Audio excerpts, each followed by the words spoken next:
ఈరోజు మనం చెప్పుకోబోయే వాక్యం ఏమిటంటే వరములు.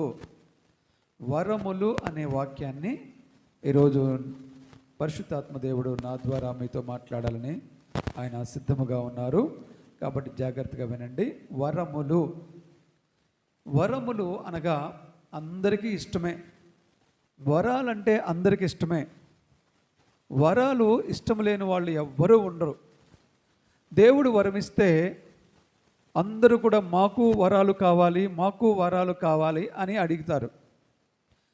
ప్రతి ఒక్కరూ అడుగుతారు, మాకు వరం కావాలి, మాకు వరం కావాలి. నిజానికి మందిరానికి వచ్చి మనం అందరం కూడా దేవుని దగ్గర వరాలే అడుగుతాం. ప్రతి ఒక్కరు కూడా వచ్చి దేవుణ్ణి వరాలే ఇమ్మని అడుగుతాం. ఏమేమి వరాలు కావాలో అందరము, మీకు ఏది అవసరమో ఆ ప్రతి అవసరతను దేవుని పాదాల దగ్గర పెట్టి దేవుణ్ణి వరము అడుగుతూ ఉంటాం. అయితే ఈ వరాలు ఎన్ని రకాలుగా ఉన్నాయో చూద్దాం ఒకసారి. మనం వరాలు అనేవి చాలా రకాలుగా ఉన్నాయి. కానీ ఈరోజున ఒక 4 రకాల వరాల గురించి చెప్పాలని నేను ఆశపడుతూ ఉన్నాను. వరాలు ఉచితమైనవి, విస్తారమైనవి. వరము ఉచితమైనదా, డబ్బులు పెట్టుకుని కొనుక్కునేదా? ఉచితమైనది. వరం కొనుక్కుంటే దొరకదు. వరము డబ్బులు పెట్టి కొనుక్కుంటే దొరకదు. అది దేవుడు ఇవ్వాలి. మన శక్తిని, మన యుక్తిని, మన తెలివిని, మన జ్ఞానాన్ని ఉపయోగిస్తే వరం దొరకదు. వరం మనకి కావాలంటే మనం భక్తిని ప్రయోగించాలి, భక్తిని ఉపయోగించాలి. భక్తి భయము రెండు దేవుని పట్ల చూపిస్తే దేవుడు వరాలు అనుగ్రహిస్తాడు. భక్తి లేకుండా, భయము లేకుండా వరాలు మనకు కావాలంటే ఎంతకాలం నువ్వు ప్రార్థన చేసినా నీకు వరాలు రావు. దేవుని యందు భయము ఉంటే వరాలు వస్తాయి. దేవుని యందు భయము నిన్ను సరి చేస్తుంది. దేవుని యందు భయము నిన్ను సరైన మార్గంలో నడిపిస్తుంది. దేవుని యందు భయము చిన్న చిన్న తప్పులను కూడా చేయకుండా కాపాడుతుంది. చిన్న తప్పులే కాదు, పెద్ద తప్పులే కాదు, దేవుని యందు భయము ఏ తప్పు చేయకుండా కాపాడుతుంది. అంతేకాకుండా తప్పులు చేసేవారిని కూడా క్షమించే మనసు కూడా దేవుడు ఆ భయం వల్ల కలిగిస్తాడు. అంతేకాకుండా దేవుని యందు భయం ఉన్నప్పుడు మనము దేవునికి దూరంగా ఉండకుండా చేస్తుంది. భయము దేవునికి దగ్గరగా చేస్తుంది మనల్ని. భయము దేవుని సన్నిధిలో ఉండేలా చేస్తుంది. దేవుని యందు భయము దేవుణ్ణి ఆరాధించేలా చేస్తుంది. దేవుని యందు భయము దేవుని వాక్యము వినేలా చేస్తుంది. దేవుని వాక్య ప్రకారము నడుచుకునేలా చేస్తుంది. కాబట్టి వరాలు మనకు కావాలంటే దేవుని యందు భయము, దేవుని యందు భక్తి మనకి ఉండాలి. దేవునికి మహిమ కలుగునుగాక. ఇప్పుడు ఉచితమైనవి, విస్తారమైనవి ఒక రకమైన వరాలు. రెండవ రకం వరం ఎలాంటిదంటే ఆత్మ సంబంధమైన వరములు. మూడవ రకము వరము దేవుని సంబంధమైన వరములు. మూడవ రకమైన వరం ఎలాంటిదంటే దైవ సంబంధమైన వరము. నాలుగవ రకము వరం ఎలాంటిదంటే లోక సంబంధమైన, శారీరక సంబంధమైన వరము. ఇప్పుడు మీకు నేను 4 రకాల వరాలు చెప్పాను. 1 విస్తారమైన వరములు, ఉచితమైన వరములు. 1. 2 ఆత్మ సంబంధమైన వరములు. 3 దైవ సంబంధమైన వరములు. 4 లోక సంబంధమైన లేక శారీరక సంబంధమైన వరములు. ఈ 4 మొట్టమొదటిది ఉచితమైన, విస్తారమైన వరముల గురించి ఈరోజు మనము మాట్లాడుకుందాం. ఉచితమైన, విస్తారమైన వరముల గురించి ఈరోజు మనము మాట్లాడుకుందాం. కీర్తనల గ్రంథములో నుండి 27వ కీర్తన 4వ వచనమును మనం చూద్దాం. యెహోవా యొద్ద ఒక వరమడిగి తిని దానిని నేను వెదకుచున్నాను. యెహోవా ప్రసన్నతను చూచుటకు ఆయన ఆలయములో ధ్యానించుటకును నా జీవితకాలమంతయు నేను యెహోవా మందిరములో నివసింపగోరుచున్నాను. చాలు, దేవునికి స్తోత్రం కలుగునుగాక. ఇప్పుడు చదవబడినటువంటి వాక్య లేఖములో ఉన్నటువంటి భావం ఏమిటంటే, దావీదు అనేటటువంటి గొప్ప దైవ భక్తుడు, మనందరికీ సుపరిచితమైనటువంటి పేరు. దావీదు అనగానే ప్రతి ఒక్కరికి తెలిసినటువంటి పేరు, తెలిసినటువంటి భక్తుడు. దావీదు దేవుణ్ణి వరం అడిగాడంట. దావీదు దేవుణ్ణి వరం అడిగాడంట. ఏమని వరం అడిగాడంటే, జాగ్రత్తగా వినండి, వరాలు ఎలాంటి అడుగుతున్నారో చూడండి. మనము ఎలాంటి వరాలు అడుగుతామో, ఇప్పుడు బైబిల్ గ్రంథంలో ఉన్న భక్తులు ఎలాంటి వరాలు అడిగారో మనం చూద్దాం. మనమైతే ఎలాంటి వరాలు అడుగుతాం దేవుడి దగ్గర అనేది తర్వాత మాట్లాడుకుందాం. ముందుగా బైబిల్ గ్రంథంలో ఉన్న భక్తులు ఎలాంటి వరాలు అడుగుతున్నారో చూద్దాం. మరి బైబిల్ గ్రంథంలో నుండి భక్తుడు దావీదు గారు దేవుణ్ణి వరం అడుగుతున్నాడంట. ఏమని వరం అడుగుతున్నాడంటే, ఆయన అంటున్నాడు, యెహోవా యొద్ద ఒక వరం అడిగి తిని అంటున్నాడు. అంటే తండ్రి అయిన దేవుడు, మనం నమ్మే యేసు ప్రభు తండ్రి అయిన దేవుడు యెహోవా దగ్గర ఆయన ఒక వరం అడిగాడట. ఏమి వరం అడుగుచున్నాడంటే, యెహోవా ప్రసన్నతను చూచుటకు. ఒకటి, ఆయన ఏం వరం అడుగుతున్నాడంటే, దేవా నాకు వరం కావాలి అని ప్రార్థించినప్పుడు దేవుడు అన్నాడు, నా కుమారుడా నీకు నేను వరం ఇస్తున్నాను, ఏం కావాలో కోరుకో అన్నాడు. అప్పుడు దావీదు అంటున్నాడు, ప్రభువా నీ ప్రసన్నత నేను చూడాలి అన్నాడు. సరే, ఇంకా ఏం కావాలో కోరుకో అన్నాడు. రెండవ వరము ఏమి కోరుకున్నాడంటే, ఆయన ఆలయములో ధ్యానించుటకును. రెండవ వరం ఏం కోరుకున్నాడంటే, ప్రభువా నేను నా జీవితమంతా కూడా, నేను నిత్యము కూడా నీ ఆలయములోనే ఉంటూ నిన్ను ధ్యానించాలి ప్రభువా అని కోరుకున్నాడంట. మొదటిది ఏం కోరుకున్నాడు? నీ ప్రసన్నత చూడాలి అని కోరుకున్నాడు. రెండవది ఏం కోరుకున్నాడు? నీ ఆలయములో నేను నిత్యము ధ్యానించాలి అని కోరుకున్నాడు. సరే, దేవుడు అన్నాడు, ఇంకా ఏం కావాలో కోరుకున్నాడు. ఇంకా ఏం కావాలో కోరుకోమంటే అప్పుడు దావీదు ఏం కోరుకున్నాడు తెలుసా? నా జీవితకాలం అంతయు నీ మందిరములో నివసించాలని ఆశపడుతున్నాను అని చెప్పాడు. దేవునికి స్తోత్రం కలుగునుగాక. 3 కోరికలు ఇచ్చాడండి దేవుడు. 3 వరాలు ఇచ్చాడండి. నీకేం కావాలో కోరుకో అంటే, దేవుడు అనుకుని ఉంటాడు. అంటే బైబిల్ గ్రంథంలో అలా రాయబడలేదు, కానీ అక్కడ ఉన్నటువంటి ఆ లేఖనాన్ని బట్టి, దేవుడు నాకు ఇస్తున్న ప్రేరేపణ బట్టి నేను మీకు చెప్తూ ఉన్నాను. ఏమంటే, దేవుడు దావీదుని ఫస్ట్ ఏ వరం కావాలో కోరుకోని ఆయన అని ఉంటాడు. అంటే ఈయన అన్నాడు, ఇది మాత్రం రాయబడే ఉంది బైబిల్లో. ఏమని కోరుకున్నాడు? ప్రభువా నీ ప్రసన్నత చూడాలి అని ఆశపడుతున్నాను అన్నాడు. దేవుడు అనుకుని ఉంటాడు, ఇదేంటి, ఎవరైనా నా దగ్గరికి వచ్చి వరం ఇస్తాను కోరుకోమంటే, నాకు రాజ్యము కావాలి, ఆస్తులు కావాలి, ఐశ్వర్యము కావాలి, బంగారము కావాలి, వజ్రాలు కావాలి, వైడూర్యములు కావాలి, శత్రువుల ప్రాణములు కావాలి, నాకు గొప్ప స్థితి కావాలి, నేను శ్రీమంతుడవ్వాలి, ఆరోగ్యము కావాలి, సంతానం కావాలి, లేకపోతే పెద్ద పెద్ద బిల్డింగులు కావాలి, లేకపోతే ఇంకా రకరకాల వరాలు కోరుకుంటారు. ఈ నా భక్తుడేంటి నీ ప్రసన్నత చూడాలని కోరుకుంటున్నాడు అని అనుకుని, సరే ఇంకొక వరం ఇద్దాం, ఏం కోరుకుంటాడో చూద్దాం, ఇతడి భక్తి ఎంతవరకు ఉందో చూద్దాం, ఇంకొక వరం ఇద్దాం, ఏం కోరుకుంటాడో చూద్దాం అని దేవుడు అనుకుని ఉంటాడు. అనుకుని ఉండి దావీదు ఇంకా ఏం కావాలో కోరుకో అన్నాడు. అప్పుడు దావీదు ఏం చేస్తున్నాడంటే, ఇంకా ఏం కావాలో ప్రభువా, ఇంకా ఏం కావాలంటే, నిత్యము నీ సన్నిధిలో నేను నిన్ను ధ్యానించాలి ప్రభువా అన్నాడు.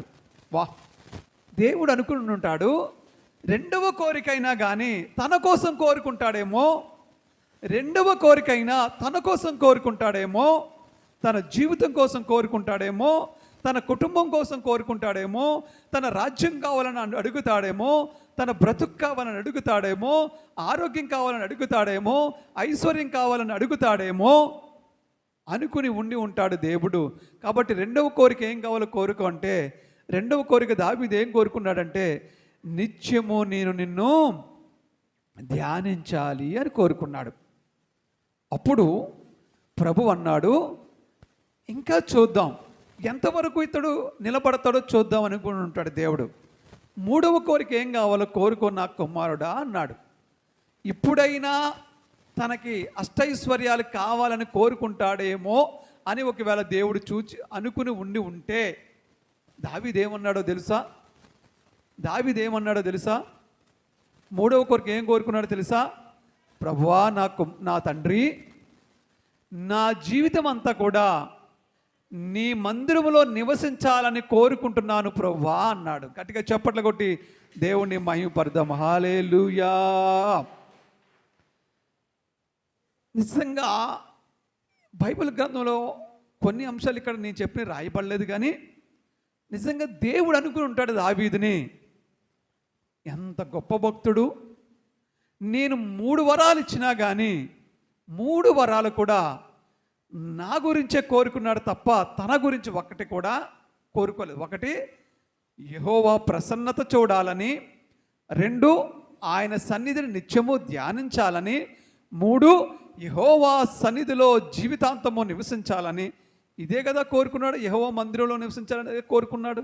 ఇందులో తనకి శరీరానికి కానీ కుటుంబానికి కానీ ఏం కోరుకున్నాడు? అసలు అతను ఏమీ కోరుకోలేదు. కనుకనే దేవుడు మెచ్చుకున్నాడు.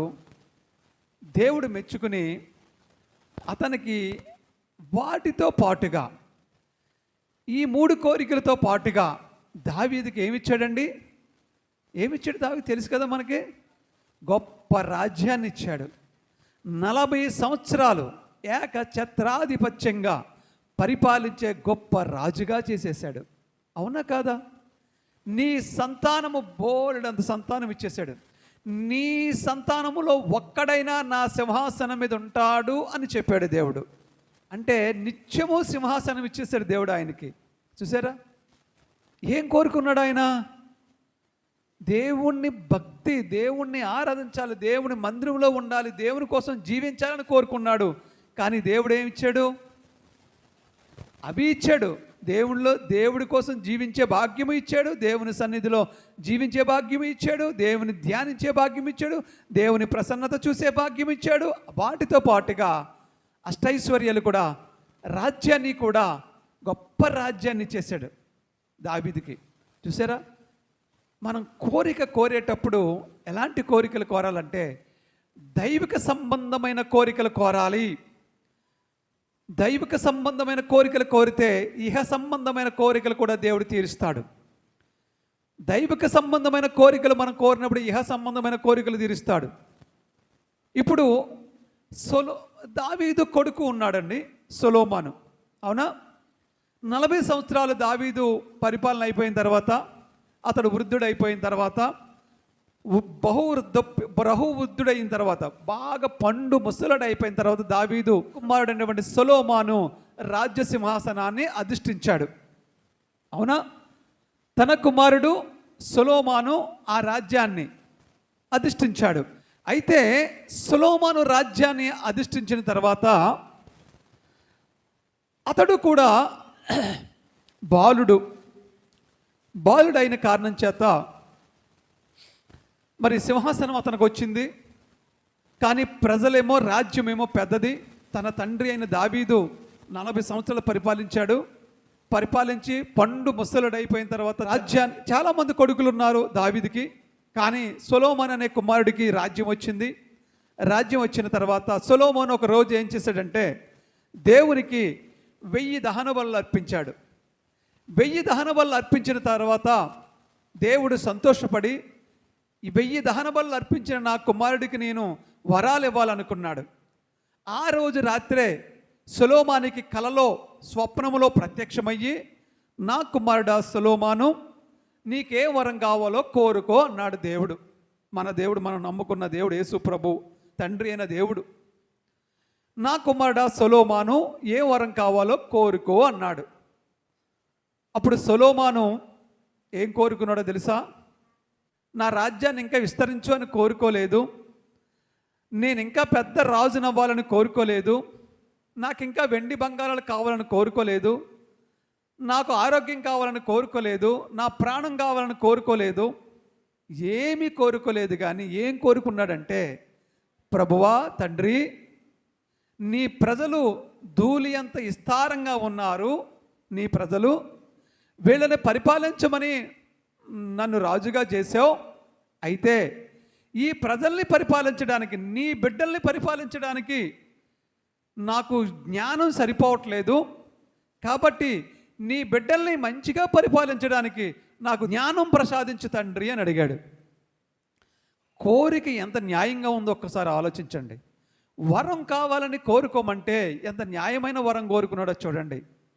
నీ ప్రజల్ని పరిపాలించడానికి నాకు జ్ఞానం సరిపోవట్లేదు, కాబట్టి నీ ప్రజల నిమిత్తమే, నీ ప్రజల్ని సుభిక్షంగా పరిపాలించడం కోసం నాకు జ్ఞానాన్ని ప్రసాదించు అన్నాడు. అప్పుడు దేవుడు వెంటనే అన్నాడు, ఇది మాత్రం బైబిల్ గ్రంథం రాయబడే ఉంది, నా కుమారుడా, నీవు వెండి బంగారమునైనను 3:9 చదువు. 1వ రాజుల గ్రంథము 3:11 చదువు. దేవుడు అతనికి ఇలాగు సెలవిచ్చెను, దీర్ఘాయువునైనను ఐశ్వర్యమునైనను శత్రువుల ప్రాణమునైనను అడుగక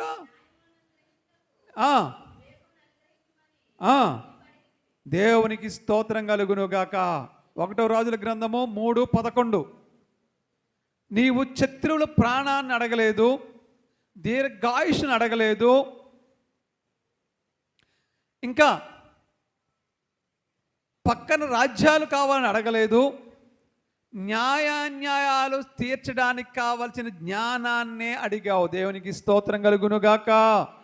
హల్లెలూయా. కాబట్టి నీ కోరికలో న్యాయం ఉంది,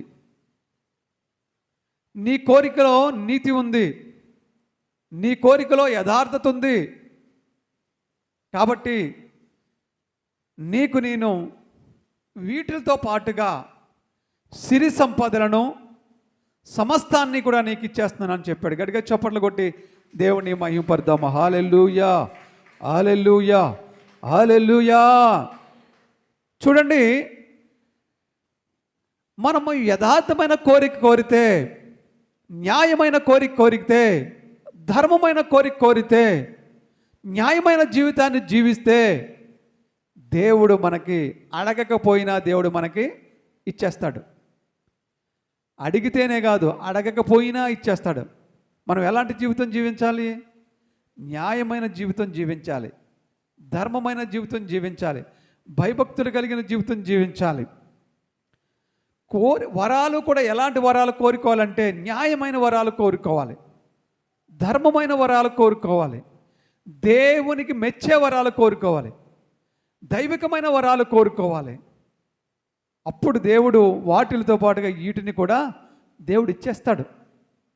అవునా కాదా? ఇచ్చాడా లేదా? దావీదుకి ఇచ్చాడా ఇవ్వలేదా? దావీదు కడుపును పుట్టిన కుమారుడైన సొలొమోనుకి ఇచ్చాడా లేదా? మనము కోరే కోరికలో న్యాయం ఉండాలి, కోరే కోరికలో నీతి ఉండాలి, కోరే కోరికలో ధర్మం ఉండాలి.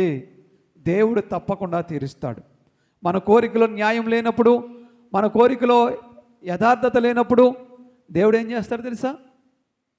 అది ఇవ్వడు, ఇది ఇవ్వడు. అదే న్యాయమైన వరం కోరితే అది ఇస్తాడు, ఇది ఇస్తాడు, రెండు ఇస్తాడు. ఇప్పుడు సిలువలో వేలాడుతున్న 2 దొంగలు ఉన్నారు. యేసు ప్రభు సిలువలో వేలాడుతున్నాడు. అటుపక్క ఒక దొంగ, ఇటుపక్క ఒక దొంగ. మీరు బాగా అర్థం చేసుకోండి. మధ్యలో ఎవరున్నారు? యేసు ప్రభు ఉన్నాడు. ఇటుపక్క ఒక దొంగ ఉన్నాడు, అటుపక్క ఒక దొంగ ఉన్నాడు, మధ్యలో యేసు ప్రభు ఉన్నాడు. ఒక దొంగ అంటున్నాడు, ఒక దొంగ అంటున్నాడు, ప్రభువా, ఫస్ట్ ఒక దొంగ అంటున్నాడు, నీవు దేవుడు అయితే, నీలో మహిమలుంటే ఎందుకయ్యా ఈ సిలువలో వేలాడి చచ్చిపోవడం? మేమెందుకు చచ్చిపోవాలి? నీవు నిజంగా మహిమ నీ దగ్గర ఉంటే నన్ను విడిపించాయి, మమ్మల్ని ఇద్దరిని విడిపించాయి, నువ్వు విడుదల పొందుకో అని కోరుకున్నాడు. సరే, ఇంకొక పక్కన ఉన్న దొంగ అంటున్నాడు, ఇతను కూడా ఒక కోరాడు, మధ్యలో వేలాడుతున్నటువంటి యేసు ప్రభువుని. బాగా అర్థం చేసుకోండి, ముగ్గురు ఒకే స్థితిలో ఉన్నారు. అర్థమవుతుందా? ముగ్గురు ఒకే స్థితిలో ఉన్నారు, ముగ్గురు సిలువలో వేలాడుతున్నారు, ముగ్గురు కొంతసేపు చచ్చిపోతారు. యేసు ప్రభు చనిపోతాడు, పక్కనున్న కుడివైపున దొంగ చనిపోతాడు, ఎడం వైపున దొంగ చనిపోతాడు. ముగ్గురు సిలువలో వేలాడుతూ ఉన్నారు, రక్తం కారిపోతూ ఉంది.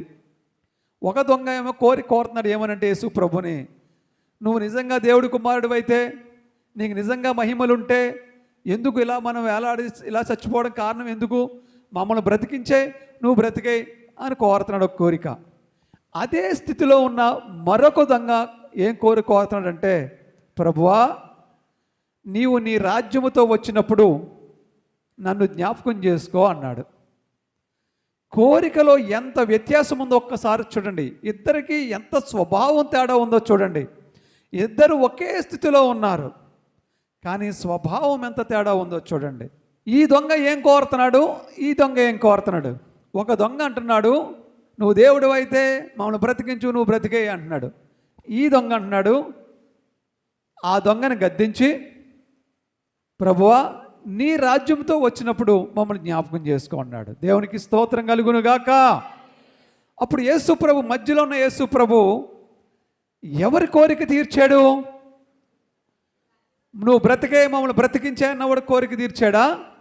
నీ రాజ్యముతో వచ్చినప్పుడు నన్ను జ్ఞాపకం చేసుకో అన్నవాడు కోరిక తీర్చాడా? నీవు నీ రాజ్యముతో వచ్చినప్పుడు నన్ను జ్ఞాపకం తీసుకో అన్నవాడు కోరికే తీర్చాడు. ఎందుకంటే అతడు ఆత్మ సంబంధమైన కోరిక కోరాడు. ఏం కోరాడమ్మా? ఆత్మ సంబంధమైన కోరిక కోరాడు. ఈ పక్కన ఉన్నవాడు ఏం కోరాడు? శారీరక సంబంధమైన, లోక సంబంధమైన కోరిక కోరాడు. వీడికి ఆ కోరిక దేవుడు తీర్చలేదు. వెంటనే వీడి కోరిక మాత్రం దేవుడు సిలువలో వేలాడుతూ కూడా తీర్చాడు. ఏమన్నాడు తెలుసా? వెంటనే, నేడు నీవు నాతో కూడా పరదేశులో ఉంటావు. దేవునికి స్తోత్రం కలుగును గాక. వెంటనే వీడి కోరిక తీర్చేశాడు. వీడి కోరిక మాత్రం దేవుడు తీర్చలేదు. చూశారు కదా, మనము ఆత్మ సంబంధమైన కోరిక, ఇందాక మనం దైవికమైన కోరికను కోరతను చూసాం, దావీదు కానీ సొలొమోను కానీ. ఇతడు ఆత్మ సంబంధమైన కోరిక కోరాడు.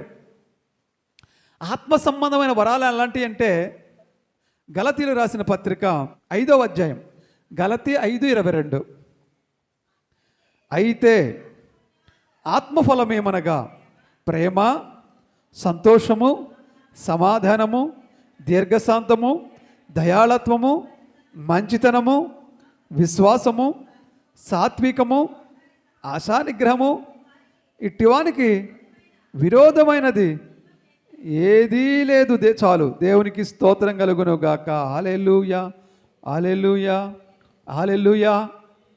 ఆత్మ సంబంధమైన వరాలు, ఆత్మ సంబంధమైన కోరికలు, ఆత్మ సంబంధమైనటువంటి ఫలాలు ఏమిటంటే, ఆత్మ సంబంధమైన ఫలాలు ఏమిటంటే ప్రేమ. ఆత్మ సంబంధమైన ఫలం ఏమిటంటే ప్రేమ.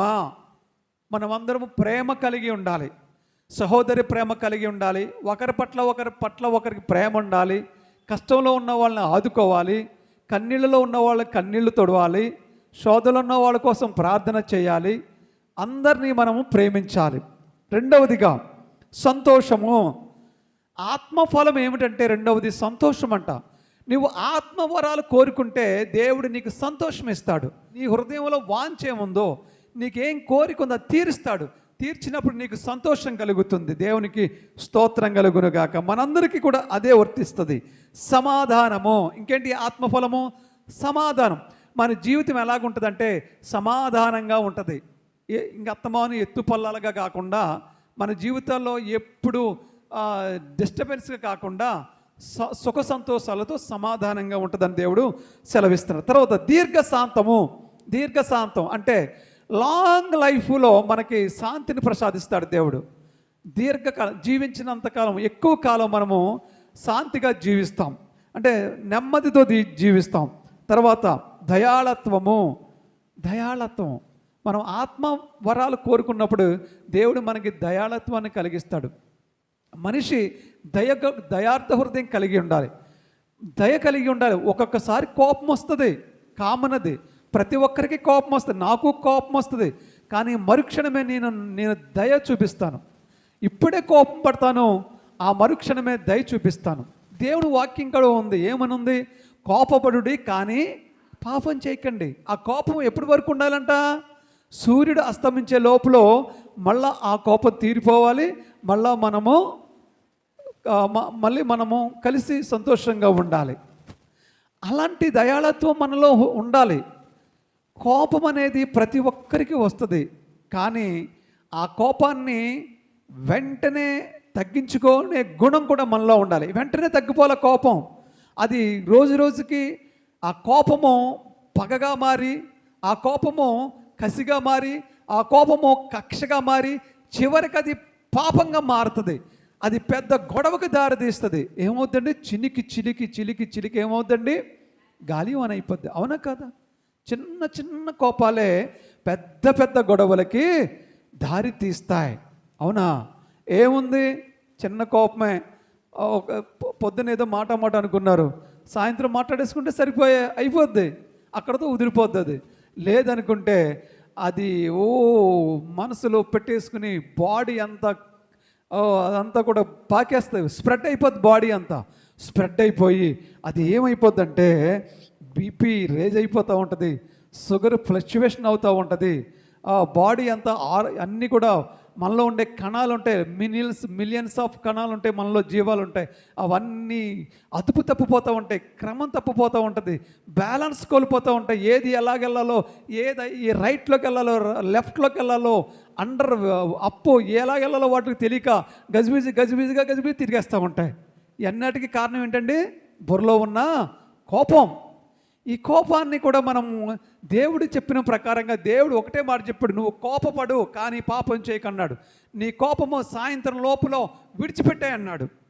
అంతేకాకుండా రెండవది ఏం చెప్పాడంటే, నువ్వు దేవుని మందిరానికి వచ్చినప్పుడు, దేవునికి అర్పణ వేస్తున్నప్పుడు, లేకపోతే దేవుడికి కానుక వేస్తున్నప్పుడు, దేవుని సన్నిధిలో మోకరించి ప్రార్థన చేస్తున్నప్పుడు, దేవుని సన్నిధిలో చేతులెత్తి ఆరాధన చేస్తున్నప్పుడు నువ్వు గుర్తు తెచ్చుకో, నీ సహోదరునితో ఎవరితోనైనా నీకు కోపము పడ్డావా? నిన్న ఏమన్నా కోపడ్డావా? ఇంకా ఆ కోపం మీ మధ్య తీరలేదా? ఇంకా మీరు శత్రువులుగానే ఉన్నారా? అయితే ఒక్కసారి ఆ అర్పణ అక్కడ పెట్టు, ఆ ప్రార్థన అక్కడ అలాగ ఆఫ్ చేయి. నువ్వు ముందు వాడి దగ్గరికి వెళ్ళి వాడితో సమాధానపడు. రే తమ్ముడో అన్నయ్యో ఏదోటి, ఆడవాళ్ళు అయితే ఆడవాళ్ళు, ఏ వరుస ఉంటే ఆ వరుసతోటి, స్నేహితుడా, చెలికాడా, లేకపోతే ఇంకోట, లేకపోతే అత్త, లేకపోతే మామయ్య, పెదనాన్న, చిన్నాన్న, అన్నయ్య, తమ్ముడు, లేకపోతే అక్క, చెల్లి, తోటికోడళ్ళు, అత్త, మామ, ఇలా ఎవరుంటే వాళ్ళ దగ్గరికి వెళ్ళి నిన్న జరిగిన గొడవకి ఒకసారి ఇద్దరు కలిసి సమాధాన పడిపోయి, ఒకవేళ తప్పు నీదైతే సారీ చెప్తావు, తప్పేముంది? తప్పు నీది కాదనుకో, ఏదో అయిపోయిందిలే గొడవ, నిన్ను క్షమించేస్తున్నాను అంటావు. లేకపోతే క్షమిస్తానంటే ఆతల కోపం వస్తుంది కాబట్టి అయిపోయింది కదా గొడవ, వదిలేద్దాం, ఇక్కడతోటి మన ఇద్దరం కలిసిమెలిసి ఉందాం, ఎందుకు వచ్చిన గొడవలో ఎక్కువైపోతే గొడవలు ఉంటే ఒక్కసారి వెళ్ళి మాట్లాడేసుకుని వచ్చేసేసి అప్పుడు మళ్ళీ చర్చికి వచ్చి నువ్వు ప్రార్థన చేయి, అప్పుడు ఆరాధన చేయి, దేవుడు కానుక అర్పించు, అవి దేవుడు స్వీకరిస్తాడంట. ఒకవేళ నువ్వు నీ కడుపులో ఉన్న ఆ కోపాన్ని, ఆ కసిని, ఆ తాపాన్ని, లేకపోతే ఆ యొక్క ఏదైతే నీ మనసులో ఉంచుకున్నావో దాన్ని తీర్చకుండా దేవునికి కానుకేసినా, దేవునికి ఆరాధన చేసినా, దేవునికి ప్రార్థన చేసినా దేవుడు ఏం చేస్తాడట? అంగీకరించడంట. అవునా? కాబట్టి మనం ఏం చేయాలంటే కోపపడవచ్చు, కానీ అది సాయంత్రం లోపలనే ఎండ్ అయిపోవాలి. కోపము ఎండ్ అయిపోవాలి. ఏమయ్యేది? దేవుడు ఒకసారి చెప్తాం, దాని ఏముంది? ఇప్పుడు మనం ఏమైనా తగ్గిపోతామా? చెప్పండి, మీరు ఏమైనా తగ్గిపోతారా? ముందు మనం మాట్లాడితే తప్పే ఉంది, తగ్గిపోతాం మనం ఏమన్నా? దేవుడి దృష్టిలో పెరుగుతాం కదా, దేవుడి దృష్టిలో మనం ఎక్కువ అవుతాం కదా, దేవుడు ఇంకా మనకు ఆశీర్వదిస్తాడు కదా.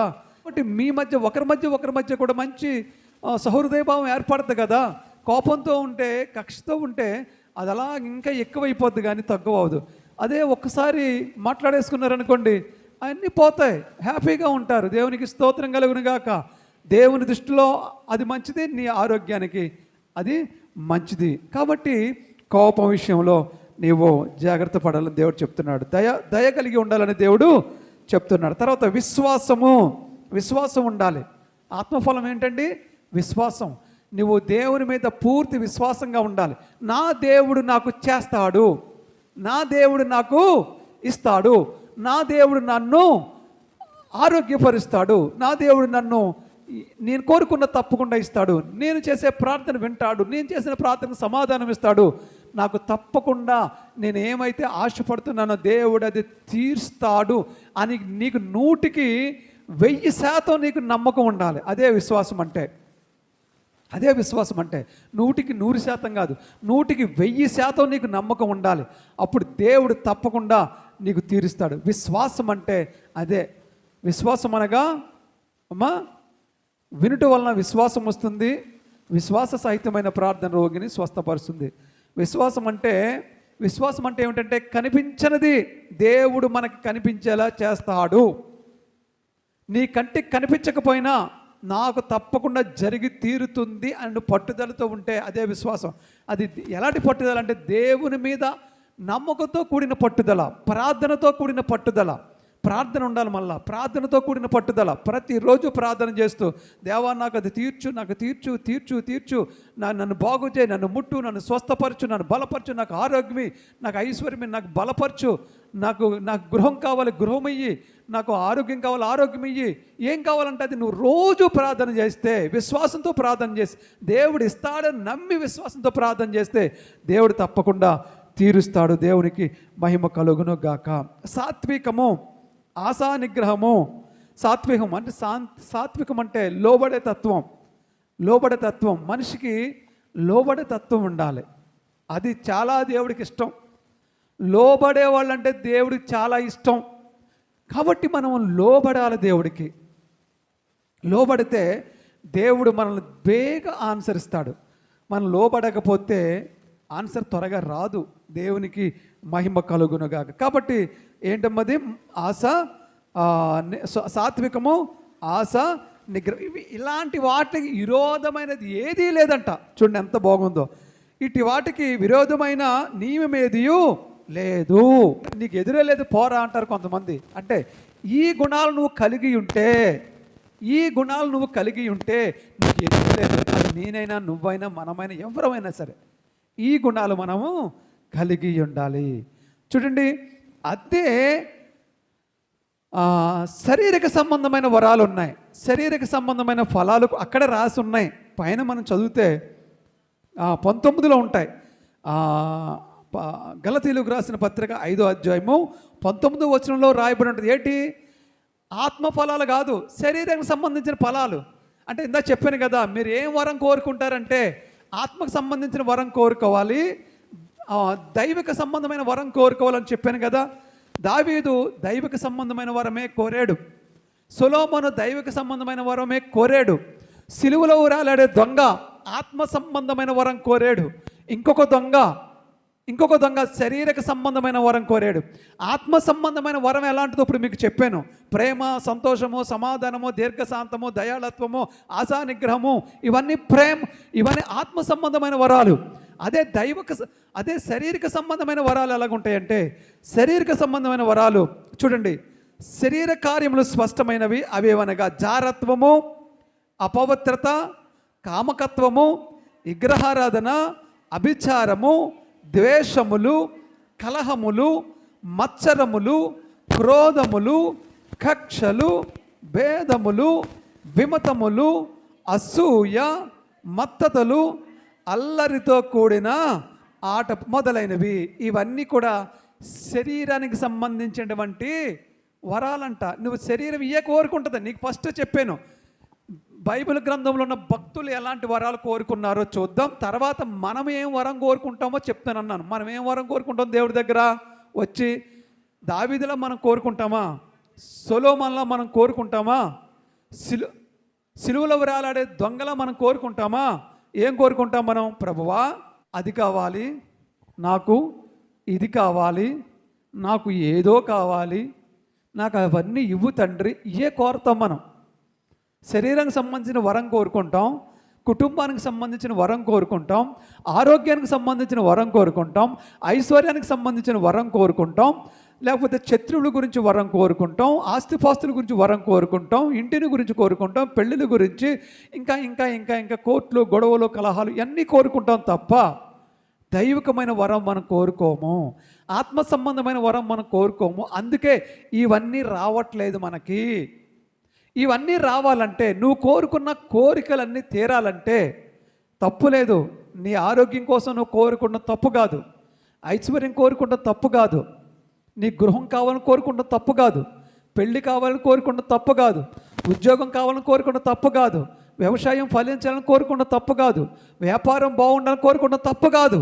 అయితే అవన్నీ ఫలించాలంటే నువ్వు ముందు ఎలాంటి కోరికలు కోరుకోవాలంటే, ఆత్మకు సంబంధించిన కోరికలు నువ్వు కోరుకుంటే, దైవికమైన కోరికలు నువ్వు కోరుకుంటే ఇవి తీరుతాయి, అవి తీరుతాయి, రెండూ తీరుతాయి. కాబట్టి ఫస్ట్ మీరు దేవుణ్ణి సంతోషపెట్టడం అలవాటు చేసుకోండి, దేవుణ్ణి ఆనంద పెట్టడం అలవాటు చేసుకోండి. ఆ తర్వాత దేవుడు మిమ్మల్ని సంతోషపెడతాడు, మిమ్మల్ని ఆనంద పెడతాడు. దేవుడు ఈ మాటలను దీవించి ఆశీర్వదించునుగాక. ఆమేన్.